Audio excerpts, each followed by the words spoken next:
Now begin the news in Nigeria, where heavy rainfall in Lagos caused severe flooding in various parts of the city on Wednesday morning, leading to significant traffic jam. News Central correspondent Bernard Akade reports that areas like Agungi, Lekki, Iyanoworo, Olokbo, Meji, heading towards the third mainland bridge, are heavily affected with traffic extending to Alakbere. The Lagos state government is determined to tackle the flooding, particularly along the Lekki-Ekpe Expressway in Etiosa local government area. They plan to construct a larger collector along this axis and other identified areas to bring relief to residents. Last month, the Commissioner for the Environment and Water Resources, Tokunbo Wahab, highlighted the construction of a new collector at Agungi Road as a key intervention to prevent the perennial flooding issues. And next, in our next bulletin, we hope to have our correspondent join us to give us update on the rain. During the course of the bulletin, I beg your pardon, we're going to have Bernard Akade, our correspondent, join us. In the meantime, let's give you updates on the cholera outbreak in Nigeria. The Director General of the Nigeria Center for Disease Control and Prevention, and that's Dr. Judith Idris, has said a total of 2,102 suspected cholera cases and 63 deaths have been recorded across 33 states and 122 local government areas in the country. Idris stated this in Abuja on Tuesday while giving an update on the campaign against the cholera outbreak as the National Youth Service Corps introduced strict camp guidelines with the commencement of 2024 Batch B Stream 1 orientation course. The orientation course runs for 21 days, equipping and training the eligible participants of the one-year mandatory service. The Director General of the NYSC, Brigadier General Yishao Ahmed, has issued strict instructions to camp coordinators and officials to prevent the outbreak of cholera in orientation camps nationwide. Cholera, a highly contagious food and waterborne disease, is caused by the injection or the ingestion, of the organism Vibrio cholera in contaminated water and food. Also, the Director General of the Nigeria Center for Disease Control and Prevention, Judith Idris, has said a total of 2,102 suspected cholera cases and 63 deaths have been recorded across 33 states and 122 local government areas since the beginning of the year as of June 30th, 2024. Now, he was speaking at a press briefing on Tuesday in the capital, Abuja, and he noted that the case fertility rate is at 3.0%.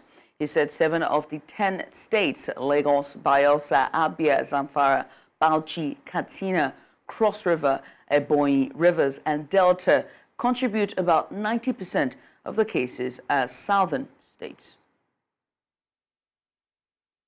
And still on cholera, the Kogi state seems to be among the 6 states in Nigeria that have mild cases of cholera, recording only 2 confirmed cases.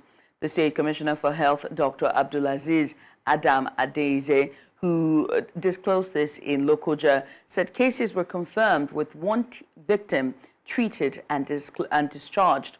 Now, Adam said that he was aware that 31 states, including FCT, Abuja, had an epidemic level of cholera, which is of public health importance, meaning the remaining 6 states may have, but not to epidemic level. On measures taken by the state government to address the situation in the state, it said drastic measures have been taken to ensure that the disease is brought under control.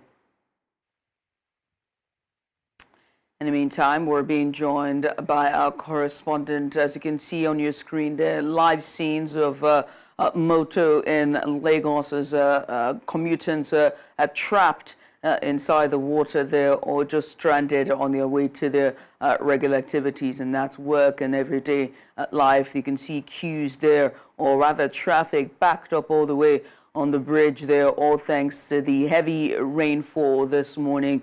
We're joined live by our correspondent Bettina Unwili, and she joins me live via video chat. Bettina, I can see you with an umbrella there stuck under the rain. Tell me, where are you and what's going on? Yes, Judith. Currently, at the junction, the end of Wempur, just by Agege, and you can see the chaos that the rain has caused this morning. There's a lot of flood here, and people are trying to navigate their way into work. But if you can see behind me too, this intersection here, we also have LASMA officials who are still doing their job diligently, even under the rain. We can see the truck behind me, the trailer, and the kind of chaos that it's causing for motorists around that region. That's where I am currently. Earlier before now, the video you saw was of the flood at Olokomeji, Yamuru, and it caused traffic from that point on all the way back to Alakere. So Lagos today is not having a very, very good morning, if I may say so. There's loads of floods around Lagos. We also have information that there's also a situation of flood at Shomodu in Lagos State as well. I haven't even talked about the island because I'm very sure that by now all of Lekki down to the stretch of Atibi will also be subject to floods. But the question now on the table is, what is the government doing about it? Even though we've seen some areas on the island where clearing of canals and gutters have begun, which is a little bit helping the flood situation, but we still think that more needs to be done, and fast as well, before citizens lose it in all of this flood and rain. Bettina, that's a pertinent question you've asked, and a question that have been on our lips for years to come. And it's almost, it begs to ask the question, when is this going to happen? Because every year during the torrential rainfalls that we have between June all the way down to August, September, we see heavy downpours like this. We see Lagosians being stuck in traffic. We see the entire place submerged or flooded, whether it's on the island or the mainland. It touches everyone, the rich and poor, elite. It doesn't matter. And so it begs to ask the question, when will something be done, and as quickly as they can? It's a sad... It's a very big question, just like you said, Judith. And also because the Nigerian Meteorological Agency, they put out updates from time to time. In fact, on the 1st of this month, they put out an update saying that the rains were indeed going to be severe this month.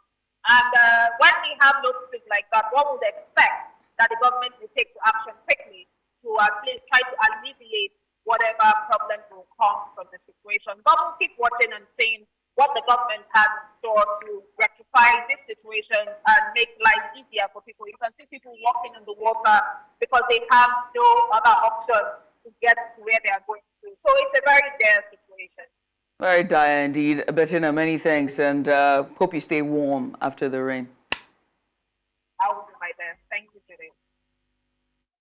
Switch gears from there and back now to the news, and this time on health-related stories. And a bid to improve healthcare delivery services, the Nigerian government is collaborating with UNICEF and other development partners to launch a sector-wide approach. Now, this centralized funding system has earmarked $4 billion to bolster healthcare services in the country. UNICEF Health Manager, and that is Dr. Clement Adams, highlighted this initiative during a strategic engagement with stakeholders from Northeast states. News Central's Umoru Kirawa completes the report. The health indices in Nigeria, from maternal and child death to average lifespan of an individual, still remains a major source of concern. This negative indices is worsened by the poverty level and insecurity in some parts of the country. Experts in the health sector and both the federal and state government representatives are here to discuss the launch of a unified initiative to enhance access to quality healthcare in the country. The federal government decided to bring the wide sector approach, and then this is a roadshow that we came for introduction to all the Northeast, all our commissioners and the executive secretaries, all the other important dignitaries are here to discuss the matter, to see how we can join hands together and produce what we call annual operation plan. What we're seeking to do is to ensure that we are all speaking together as each other, with the states, the Federal Ministry of Health, and all partners. If you see the sector-wide approach has already had a pledge of $4 billion that will be coming as additional money in helping to ensure that health services are improved. The President of the Republic of Nigeria has already promised that through that we'll be increasing the number of primary healthcare facilities to 17,000. An approach which is a game changer in Nigeria, because Nigeria has got indices that are, globally rated as the poor or the worst in the world. The stakeholders have charted the course to commit to agreed policy, expenditure, and institutional frameworks, as well as strong accountability mechanisms. 13 areas where the problems seem to be central, and then we're going to work in together to address those needs. Professor Babagana Omar Zulum's government has created a drugs and medical consumables agency. This agency is now functional.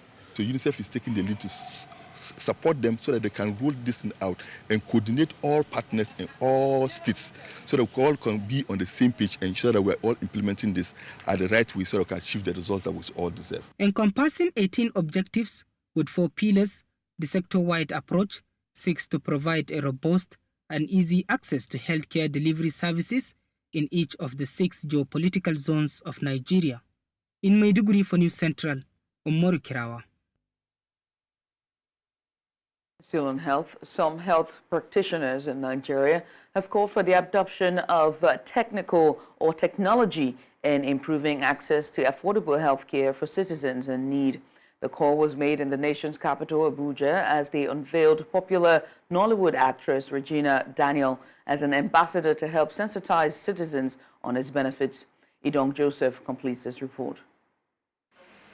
The shortage of medical professionals and even lack of access to hospitals for many Nigerians pose a challenge to Nigeria's access to healthcare objectives. The need to leverage the use of modern technology to seek healthcare has become more necessary. Conversation has emerged on the use of technology to bridge this gap with what is known as telehealth. Which are 24, you can, from the comfort of your home, speak to medical practitioners, and to get yourself sorted. It's quite affordable, it's quite accessible, and location is not a barrier. My experience during COVID, we actually consult remotely because I'm a prescriber as well. We actually consult remotely, and I felt more or less, if we could do this easily in England during the COVID period, why can't we take it to our people? Why can't our people use the same system? They use their phone everywhere. I remember when OP came, people said, how can you use your phone number? But that was born out of COVID. This was born out of COVID, and we want people to know about it. Experts say this entails connecting healthcare providers with those in need so that they can get service from the comfort and safety of their homes. While this aligns with Goal 3 of the Sustainable Development Goals, which emphasizes the need to ensure healthy lives and promote well-being for all. Promoters of this initiative are not leaving anything to chance and have unveiled prominent Nigerian actress Regina Daniels as the face to help raise awareness about its benefits. This initiative is a very, very unique one. It is an initiative I believe almost everyone in Nigeria needs. We all need a 24/7 services with our doctors at all times. And I am very proud to be here and very proud to be an ambassador of Baba Telehealth. The COVID-19 pandemic of 2020 tested the healthcare system globally. Many now believe that technology can play a crucial role in making healthcare more accessible to citizens. In Abuja for News Central, I am Idong Joseph. And watching news now on News Central TV. We'll go on a short break. Stay with us. The Nigerian National Petroleum Company Limited says it has declared a state of emergency on oil production. It said the move was geared towards increasing Nigeria's crude oil production and growing its reserves. Group Chief Executive Officer of NNPCL, Mele Kyari, disclosed this in a keynote address at the opening of the 23rd edition of the Nigeria Oil and Gas Conference and Exhibition last week in Abuja, Exhibition Week in Abuja on Tuesday. According to Kyari, a detailed analysis of assets revealed that Nigeria could conveniently produce 2 million barrels of crude oil per day without deploying new rigs. He adds that the war will help NNPCL and its partners to speedily clear all identified obstacles to effective and efficient production, such as delays in procurement processes, which have become a challenge in the industry. Still on the oil and gas segment, the petroleum marketers fear that petrol from Dangote Petrochemical Refinery may be priced higher than expected when it hits the market in 2 or 3 weeks. The refinery, with a 650,000 capacity, has struggled to source feedstock locally from international oil companies, forcing it to import crude oil from the U.S. and other countries at a higher cost. Now, this has made its diesel and aviation fuel less attractive to local marketers. Concerns were raised that the high import cost would increase production cost, potentially hiking the ex-depot price of Dangote PMS. Now, the company announced that the petrol would be available in the Nigerian market by the 3rd week of July. And now to discuss this, we're joined by Temitope Kolade. He's a senior manager and lead ESG and climate change services at Endesin. Kolade, many thanks for coming on. Let's get started right now. Given the reported struggles to secure local crude, how has Dangote Refinery estimated the impact on the production cost of their PMS, right, compared to the market average? Okay, apparently it's going to be some sort of significant cost for Dangote refineries. Apparently, getting crude locally, it's a better option for them because it should ordinarily take care of things around logistics costs and other ancillary costs from moving things from one point to the other, and imports also. So indeed, it's something that one will think that we are in the midst of plenty and we shouldn't be going out there to import crude for refining in Nigeria. Now, does Dangote have any plans to mitigate the higher import cost or even negotiate better deals to bring down the ex-depot price of their PMS and make it, say, more competitive with existing options? I think they're already having conversations with the NUPRC, for instance. They're having conversations with the industry groups to ensure that they're able to get crude locally, and that's really the better option, right? It's one of two things, really. It's either you're importing crude or you're getting locally. So conversations are ongoing from what I've picked from here and there, and expectedly, if they're able to source crude locally, it would help to, manage the cost of production, and then they should be able to give refined products at competitive prices compared to importing from outside of Nigeria.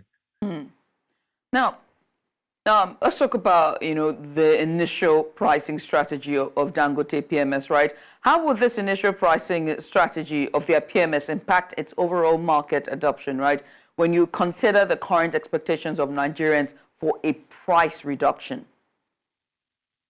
Well, the truth is I'm not privy to their original pricing strategy, but I would think that ordinarily, based on the provisions of the Petroleum Industry Act, what we would expect is a free market where the market forces basically determine the prices of things. It's a completely deregulated market where they are thinking of getting it at the best cost, right? So the issue would be how much are we able to get refined products if we import into Nigeria, and how much would it cost if you are buying from Dangote? Apparently, if Dangote has to import crude into Nigeria, it may be higher cost for them. And to the extent that they have the import market to compete with, it makes them unfavored in that event, because the prices they'll be willing to give to Nigerians or even outside of Nigeria would be higher. So even if you get to a point where the market is fully deregulated. So that's really the issue in my thoughts. When one is watching this and listening to this, one has to ask, right, are there any alternative feedstock sources or logistical solutions that Dangote might consider in the long term, just to help maybe reduce their reliance on expensive crude oil imports? Well, when we talk about logistics, maybe we think of pipelines. Unfortunately, the refinery is located in Lagos, so it's a very tough one, I can imagine, for Dangote. If they were located within the Niger Delta, for instance, maybe we would have talked about solving the logistics problem. But again, the insecurity within that region is yet another reason why they may not have located that refinery in that area. So looking at alternatives, I will think that it's something that the entire industry and the regulators need to stand up to and see how they're able to solve the problem of production in the first place to ensure that we ramp up production, we deal with the oil theft issues within that sector, so that, I mean, if we have more than enough crude within the country, then it's safe to say that Dangote will reliably be able to get as much as it requires to run its refinery, even locally. Well, Temitope, many thanks for coming and appreciate you for doing this with us. Thanks for having me. And as Temitope Kolade speaking to me on Dangote Refinery and its pricing.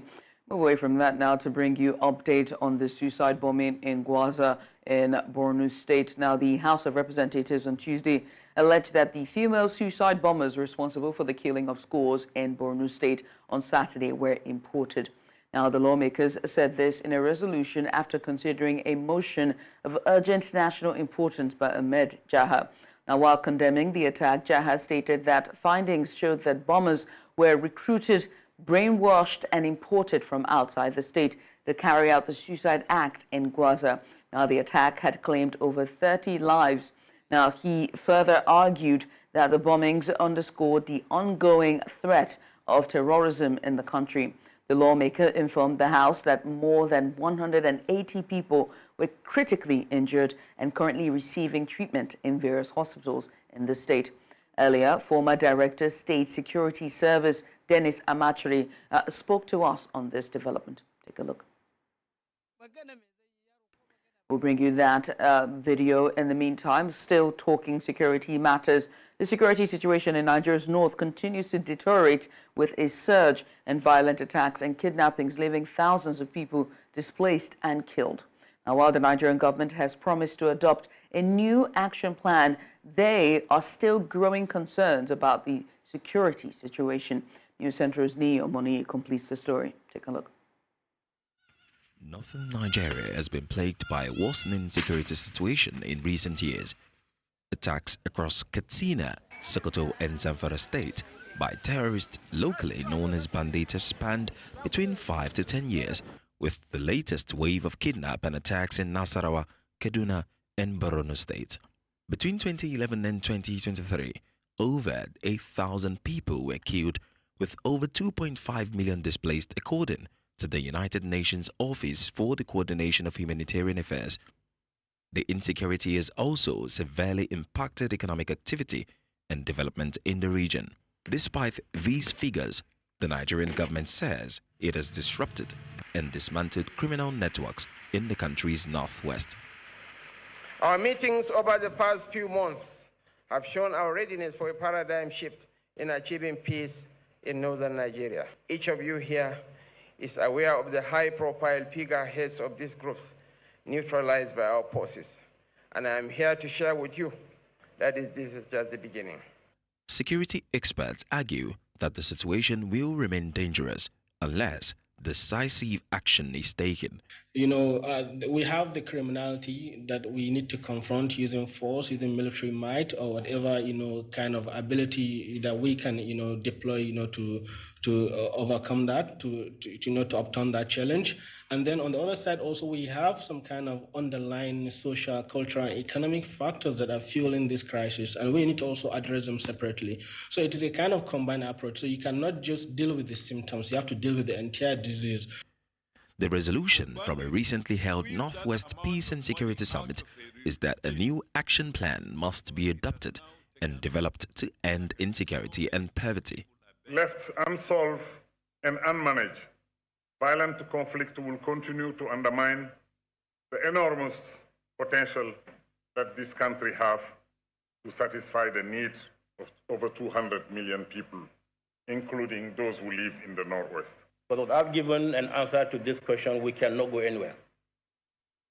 We will come back to another conference again. We're still talking about the same issue, the same problem. As the situation continues to deteriorate, there are growing concerns over the long-term impact on the region and the country as a whole. The Nigerian government has been urged to take immediate action to address the root causes of the insecurity and provide adequate support to those affected. In Lagos for News Central, Ni Omani. The Chief of Army Staff, Lieutenant General Tarid Lagbaja, has reiterated his dedication and commitment to continually transform and improve the Nigerian Army for improved security of both lives and property, as well as defend existential threat. The Army boss was speaking in Jos, the Plateau State capital, north-central Nigeria, during his courtesy call on the governor as activities commence for the Nigerian Army Day celebration to be hosted by the 3-Division Maxwell Kobe Cantonment Jos. News Center's Chizoba Anyonwe tells us more. The Nigerian Army, since inception, will turn 161 years come Saturday, July 6, 2024. It is on this premise that Nigeria's Chief of Army Staff, Lieutenant General Tarid Lagbaja, is on the plateau to commence activities heralding the event. Upon his arrival, he paid a courtesy visit on Governor Caleb Mutfwang, where he thanked him for his support to the army formation in the state under the leadership of the General Officer Commanding 3 Armored Division and Commander Operation Safe Haven, Major General Abdulsalam Abubakar. He reassured more security on the plateau with the deployment of both kinetic and non-kinetic approaches. Your Excellency, I believe that the platform of the NASEC 2024, which has afforded us the opportunity to bring a large number of Nigerian Army personnel and our equipment to Plateau, we go a long way to cement the friendship, the understanding, and the cordial relationship that exists between the Nigerian Army, the government, and the good people of Plateau State.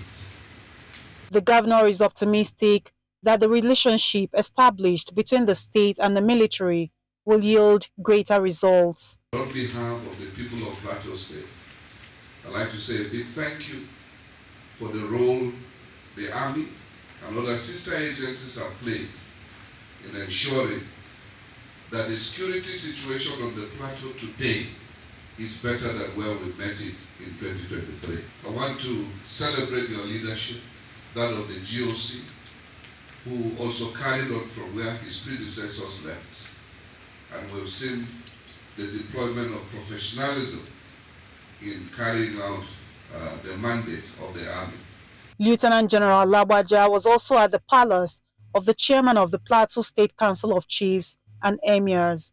General, that we sincerely appreciate your men here on the plateau that have fought to ensure that we are enjoying the relative peace we are enjoying now.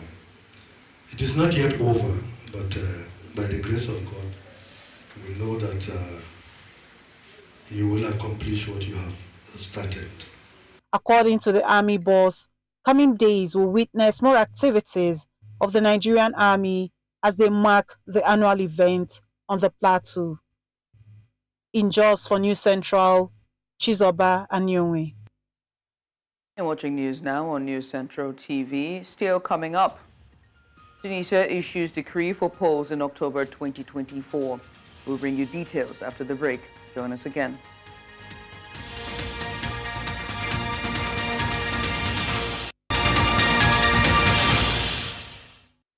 Hey, welcome back.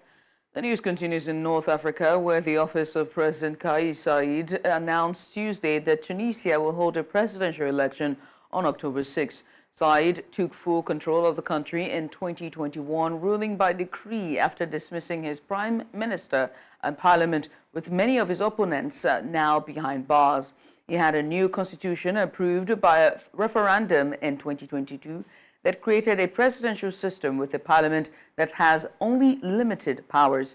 In a statement, a decree issued, the president summoned voters for a presidential election on Sunday, October 6, 2024.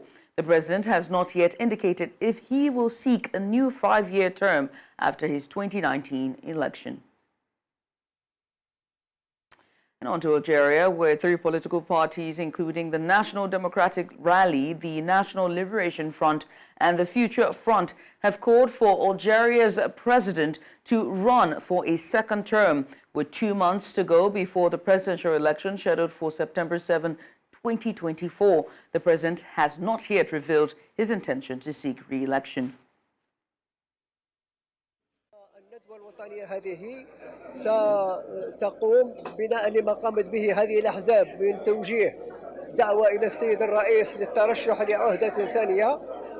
هذه الندوة ستتوج بتوجيه نداء أو التماس أو مناشدة للسيد الرئيس الجمهورية لكي يترشح للانتخابات الرئاسية المزمع تنظيمها إن شاء الله في 7 سبتمبر المقبل.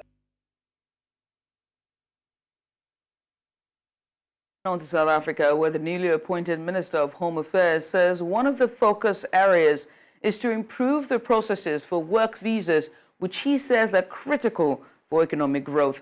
In the past, business has reportedly, or repeatedly, I beg your pardon, complained about the long delays companies experience in obtaining work visas for senior personnel, an act that has been constrained on economic growth, according to the minister. Now, the minister also said visa backlog would also be high on his agenda. Now, speaking on corruption at the Home Affairs, the minister said a long sustained process will be required to deal with it. So joining us now to discuss this is Visumuzi Simbanda. He's the chairperson, Africa Diaspora Forum. Well, thank you so much for coming on. Let's just get started very quickly, right? What are your thoughts about, key priorities that the Home Affairs Minister should be focusing on right now? Do you think visas are the way to go or otherwise? Well, I think it is very important that the minister does focus, on the business visas, but even including, all the other visas in general, because the time frame that has been, spent now on processing visas has made South Africa an attractive, center or destination, for business people, investors, and even, critical skills people, because we have a lot of people now that had come to South Africa that hold the critical skills visas that they could not renew them, and they have since left, the country. And you will remember that South Africa has got a lot of, personnel, especially doctors, that come from Nigeria, the DRC, Zimbabwe, and so forth, because its own doctors are also migrating out of South Africa. But this has, the failure of the Department of Home Affairs to process visas on time has caused these people, to leave the country, and the ordinary, talk, about how, migrants have been taking jobs in South Africa and how they are not protected. So the minister needs to win that public confidence, especially in the migrant community, that South Africa is going to protect the rights of migrant workers and ensure that their interests and rights are protected in ensuring that visas are acquired on time. Right. And this begs to ask my next question about, specifics. What specific initiatives or reform do you think that the new minister will improve or implement, right, to improve the business visa processes? And how would these, changes benefit? I mean, you've talked about it, right? But more on the strategy in specifics in terms of initiatives and reforms. Well, look, I mean, the first point obviously will be to ensure that, one, the turnaround period, for people that are applying for short-term visas, which is supposed to be, not more than 8 to 12 weeks according to the standard operating procedures, that obviously that is done. Because this bottleneck has actually victimized a lot of, migrants that are applying for visas or coming into South Africa, who end up going, to these, bogus agents or the corrupt, officials. And this leads to people getting, visas that are not in the system and losing lots and lots of money. So people find it very risky now. So the minister needs, one, to ensure that, the turnaround time for visa applications is going to be in terms of the standard operating procedure, which is 8 to 12 weeks.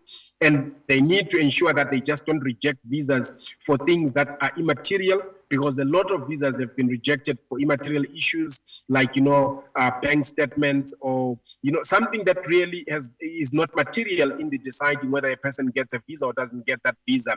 So that being done, we are also looking at the situation where the minister needs to ensure that the Immigration Act is not used as a door-keeping act, but rather to regulate those that are supposed to come into the country and those that do not qualify. Because what we have seen with the previous minister is that he's been fighting a personal vendetta where he has not been issuing any visas at all, frustrating all, applications, and secondly, trying to change even the Refugees Act so that, refugees and asylum seekers are not protected. So the minister needs to make sure that as he comes in, he restores that confidence into, the law, because the Refugees Act, the Immigration Act are all acts and laws of South Africa that the minister must make sure that they are upheld. And he must also reduce the legal, bill that the department has, which has been as a result of the incompetence of the department as led by Dr. Mzwaledi. Well, Sanusi, we appreciate you for coming on. Thank you so much for doing this with us. We switch gears now this time and head on to our next story, and this time it's Iran. Now, the reformist candidate Masoud Mazashayek and the ultra-conservative Saeed Jalili participated in a televised debate ahead of Iran's presidency runoff after leading the polls to replace the late ultra-conservative president Ibrahim Raisi. Now, the first round of the election revealed shrinking support for both reformists and conservatives, even though some voters are pushing for change by backing the sole reformist candidate. Now, according to analysts, Friday's vote, marked by a historical low turnout, clearly shows that both reformists and conservatives' bases have considerably shrunk. So joining us to discuss this is a global affairs analyst, Collins Nweki. Collins, thank you so much for joining me this morning. Let's get started, right? And let's start by hearing your view on how the first round of the presidential election in Iran has panned out. Thank you. Thank you so very much for having me. The predictions that there's going to be a runoff, which is actually the second since the revolution of 1979, has come true. And I believe that we can ascribe that essentially to the selection process. Now, the selection process was tilted supposedly in favor of the ultra-conservatives who were dominant in the race. But like you mentioned, the sole reformist has actually taken the day. As a matter of fact, he won the most vote. Now, going further, I think the main issue of concern, of course, is the voter turnout. Sometime in 2001, I believe, America had an election in which, the voter turnout was about 35-39%. This Ayatollah Khomeini, the supreme leader, actually wrote America off then as a non-serious, democracy where its people are unwilling to actually participate in the democratic process. Well, here you have it. Iran is facing the same thing, and I hope that he will remember that what goes round turns around as well. So the race is on, and it remains to be seen, whose rhetorics the voters are going to buy into on Friday. Now, a low voter turnout of 40%, worse than in 2021, which was 48%.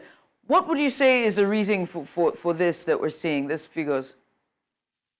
Well, generally, it is voter apathy. That's number one. Number two, you will ask yourself, how did that voter apathy come about? I believe that largely it has to do with the fact that people are looking at the election as, same old story. Nothing is going to change. The president, as a matter of fact, has limited powers to make changes. So most of the powers are actually concentrated in the hands of the supreme leader. And as you have seen, it is the appointees of the supreme leader that actually select who gets to run. Can you imagine a situation where a former president who during his time was not charged with any crime or whatever was actually, delisted? So that is one. And then two, the repression has continued, so much that women are so much in a disadvantaged position and increasingly in Iran. That is something that the, populace are finding very, very difficult to swallow. And then, of course, the, biting economy. The economy is in very, very bad shape. And so people are saying, what is the point? Because ultimately, nothing is going to change if, the sanctions are still in place and there appear not to be, much going on in terms of, real negotiation with the West to get the sanctions off and get the economy bounced back. So these are bits and pieces of issues that have made people feel that, no, we need to hang up on this whole process of, electioneering and just mind our business. The reformist candidate had the most votes, but not enough to be declared outright winner, right? So do you think that he has the advantage in the runoff, or there might be maybe a surprise in the offing? The reformist candidate Masood has an uphill task ahead of him. He did, his showings in the first round was fantastic. He surprised many people. But then the field at the time was, littered with, the ultra-conservatives. So their votes were shared, even though, some, gave up the fight, towards the end. And I think it was thinned down to 3 or 4 of them. I believe 3. Now, what is happening is that those former contestants on the, conservative side are throwing their support behind the, the contestant of the reformist candidate. So what that means is that their own bloc, their electoral bloc, is building up, and that is making it much more difficult for him. Now, if more people are going to turn up to vote, because as a matter of fact, it was actually 39.8% of voter turnout that they had. Now, if more people are going to turn out, then it is going to be in the advantage of the conservative, candidates. Otherwise, the reformists might just, make it. All right. Well, Collins, many thanks. We appreciate you for doing this with us. Argentina's named Julian Alvarez and Nicolas Otamendi in their squad for the Olympic Games in Paris, despite both players taking part in the ongoing Copa America in the United States.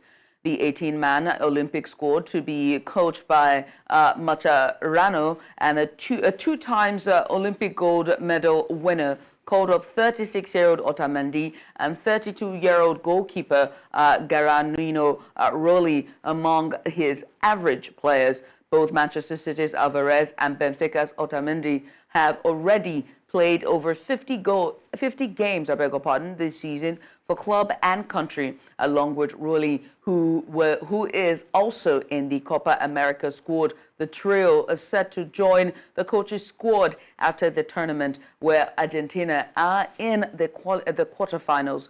Meanwhile, World Cup winner and Argentina captain Lionel Messi has ruled out playing at the Olympics, with the 37-year-old citing the need to manage his workload. And that's all at this hour. But before we go, let's take another look at some of the major stories. Workers stranded in Lagos over early morning downpour. NNPCL declares state of emergency in Nigeria on oil production. Tunisia issues decree for elections in October 2024. Remember that you can send us your eyewitness report to the WhatsApp number now showing on the screen. And while you're at it, make sure to follow us on social media. We're at News Central TV. You can also watch News Central live on DSTV channel 422, Star Times channel 274, Avo TV, and YouTube. Many thanks for watching. I'm Judith, TV.